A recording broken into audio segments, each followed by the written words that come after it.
ഉണ്ണികൾക്കും ഉണ്ണിരാമായണത്തിലേക്ക് സ്വാഗതം.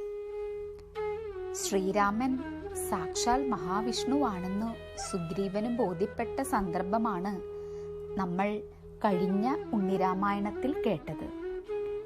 ഭഗവാനെ കൂട്ടുകാരനായി കിട്ടിയാൽ പിന്നെ നമ്മൾ എന്തിനെയെങ്കിലും ഭയക്കേണ്ടതുണ്ടോ? ഇവിടെയും അതുതന്നെ. സുഗ്രീവന് സമാധാനവും സന്തോഷവും തോന്നി. ഉള്ളിൽ ആത്മവിശ്വാസം നിറഞ്ഞു. ബാലിയെ പോരിനു വിളിക്കാനായി സുഗ്രീവനോട് രാമൻ നിർദ്ദേശിച്ചു. കിഷ്കിന്ധയിലെത്തിയ സുഗ്രീവൻ ധൈര്യപൂർവം ബാലിയെ അംഗത്തിനു വിളിച്ചു. അനിയന്റെ വെല്ലുവിളി ശ്രവിച്ച ബാലി അലറിക്കൊണ്ട് സുഗ്രീവനെ എതിരിടാൻ തയ്യാറായി വന്നു. അങ്ങനെ ദ്വന്ദ്വയുദ്ധം ആരംഭിച്ചു. ബാലിയെ വധിക്കുവാനായി അമ്പു തയ്യാറാക്കി രാമൻ ഒരു മരത്തിനു പിന്നിൽ മറഞ്ഞു നിന്നു. എന്തിനാണ് രാമൻ മരത്തിനു പിന്നിൽ മറഞ്ഞു നിന്നത്? കഴിഞ്ഞ കഥയിൽ നമ്മൾ ബാലിക്കു ലഭിച്ച ഒരു വരത്തെപ്പറ്റി മനസ്സിലാക്കിയില്ലേ? ബാലിയുടെ നേർക്കു വന്നു നിൽക്കുന്നവരുടെ പകുതി ബലം കൂടി ബാലിക്ക് കിട്ടും. അതുകൊണ്ടാണ് രാമൻ മരത്തിനു പുറകിൽ മറഞ്ഞു നിന്നത്. അങ്ങനെ ജ്യേഷ്ഠനും അനിയനും തമ്മിൽ പൊരിഞ്ഞ യുദ്ധമായി. രണ്ടുപേരും ചോരയിലാകെ മുങ്ങിപ്പോയതുകൊണ്ട് ബാലി ഏതാണെന്ന് രാമന് തിരിച്ചറിയാൻ പറ്റാതെയായി. അപ്പോഴെങ്ങനെ അമ്പെയ്യാൻ പറ്റും? സുഗ്രീവനാണെങ്കിലോ ബാലിയുടെ മർദ്ദനമേറ്റ് ആകെ അവശനായി രക്തം ഛർദ്ദിക്കുവാൻ തുടങ്ങി. ഇനി നിന്നാൽ മരണമാണ് ഫലമെന്ന് തോന്നിയ സുഗ്രീവൻ അവിടെ നിന്നും പേടിച്ചോടി. ബാലിയാകട്ടെ വിജയശ്രീലാളിതനായി തിരികെ തന്റെ കൊട്ടാരത്തിലേക്കും യാത്രയായി. സുഗ്രീവൻ ആകെ വിഷണ്ണനായി. രാമൻ എന്തു പണിയാണ് കാണിച്ചത്? ഇത്ര സമയം കിട്ടിയിട്ടും എന്തുകൊണ്ട് ബാലിയെ കൊന്നില്ല? ഇനി തന്നെ ബാലിയെ കൊണ്ട് കൊല്ലിപ്പിക്കാനായിരുന്നു രാമന്റെ ഉദ്ദേശം. ഈ വക സംശയങ്ങൾ സുഗ്രീവൻ രാമനോട് തന്നെ ചോദിച്ചു. രാമൻ സുഗ്രീവനെ സമാധാനിപ്പിച്ചുകൊണ്ട് പറഞ്ഞു, വിഷമിക്കാതെ സുഗ്രീവ, നീ തെറ്റിദ്ധരിക്കേണ്ട. യുദ്ധം മുറുകി നിങ്ങൾ ചോരയിൽ കുതിർന്നപ്പോൾ എനിക്കു ബാലിയെ തിരിച്ചറിയാനാവാത്ത അവസ്ഥയായി. അതുകൊണ്ടാണ് അമ്പെയ്യാതിരുന്നത്. ഇനി അങ്ങനെ ഉണ്ടാകാതിരിക്കാൻ സുഗ്രീവൻ ഒരടയാളം വെക്കണം. അപ്പോൾ എനിക്കു എളുപ്പത്തിൽ തിരിച്ചറിയുവാൻ സാധിക്കും. നീ ഒന്നുകൂടി ബാലിയെ യുദ്ധത്തിനു വിളിക്കണം. ഇനി പിഴക്കില്ല. രാമന്റെ ഉറപ്പു കിട്ടിയ സുഗ്രീവൻ വീണ്ടും പോയി ബാലിയെ വെല്ലുവിളിച്ചു.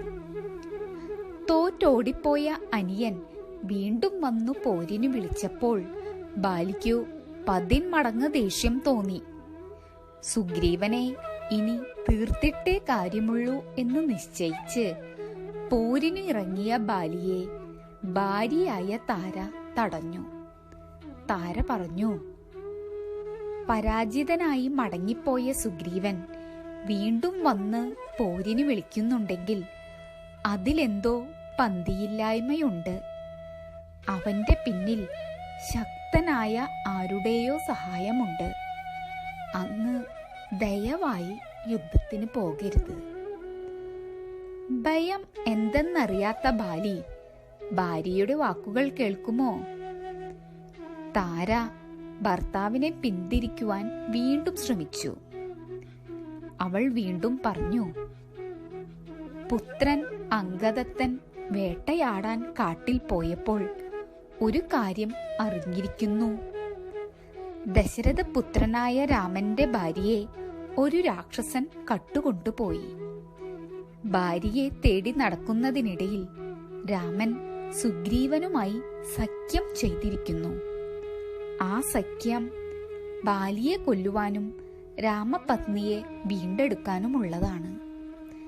അങ്ങ് എത്രയും വേഗം രാമനെ ശരണം പ്രാപിക്കണം. സുഗ്രീവനോടുള്ള വൈരമെല്ലാം കളയണം.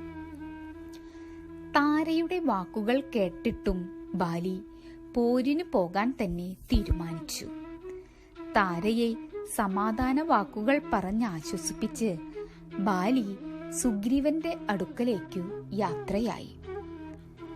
സഹോദരങ്ങൾ തമ്മിൽ വീണ്ടും പോരാട്ടം തുടങ്ങി. പരസ്പരം കടിച്ചും മുഷ്ടി കൊണ്ടിടിച്ചും നഖപ്രയോഗം നടത്തിയും പോരാട്ടം അങ്ങനെ മുറുകുകയാണ്. ക്രമേണ സുഗ്രീവൻ തളർന്നു തുടങ്ങി. ബാലിയുമായി എതിരിടുക ഒട്ടും എളുപ്പമുള്ള കാര്യമല്ലല്ലോ.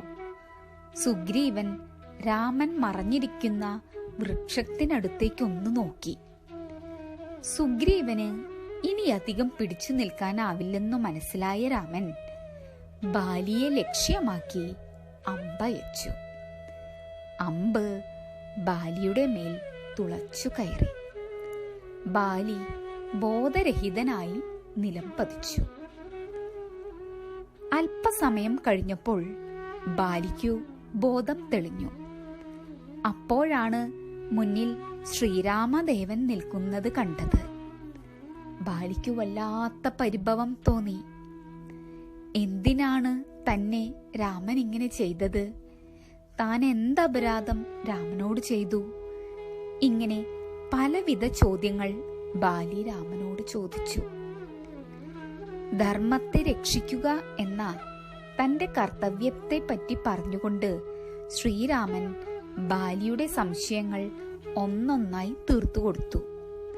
ബാലിയുടെ മനസ്സു തെളിഞ്ഞു. രാമനു നേരെ കൈകൂപ്പിക്കൊണ്ട് മകൻ അംഗദനെ കാത്തുകൊള്ളണമെന്നപേക്ഷിച്ചു. കൂടാതെ തന്റെ മാറിൽ തറഞ്ഞിരിക്കുന്ന അമ്പ് പറിച്ചെടുക്കാനും രാമനോട് പറഞ്ഞു. ശ്രീരാമൻ ബാലിയെ തലോടിക്കൊണ്ട് അമ്പ് പറിച്ചെടുത്തു. അതോടെ ബാലി വൈകുണ്ഠലോകം പൂകി. ഭർതൃവിയോഗമറിഞ്ഞ താര അതീവ ദുഃഖിതയായി. താരയെയും രാമൻ കാര്യങ്ങൾ പറഞ്ഞ് ബോധ്യപ്പെടുത്തി. സുഗ്രീവനോട് കിഷ്കിന്ധ രാജ്യം ഏറ്റെടുത്ത് രാജഭരണം നടത്തുവാൻ നിർദ്ദേശിച്ചു. മാത്രവുമല്ല, ബാലിയുടെ പുത്രനായ അംഗദനെ സ്വന്തം മകനെ പോലെ സ്നേഹിക്കണമെന്നും യുവരാജ ആക്കണമെന്നും പ്രത്യേകം പറഞ്ഞു. മഴക്കാലം കഴിയുമ്പോൾ സീതയെ അന്വേഷിക്കാൻ തന്റെ കൂടെ വരണമെന്ന് സുഗ്രീവനോട് പ്രത്യേകം നിർദ്ദേശിച്ചുകൊണ്ട് രാമൻ ഋഷ്യമുഖത്തിലേക്കു മടങ്ങി. ഇന്നത്തെ ഉണ്ണിരാമായണം ഇവിടെ സമാപിക്കുകയാണ്. എല്ലാ ഉണ്ണികളെയും രാമൻ അനുഗ്രഹിക്കട്ടെ. നന്ദി, നമസ്കാരം.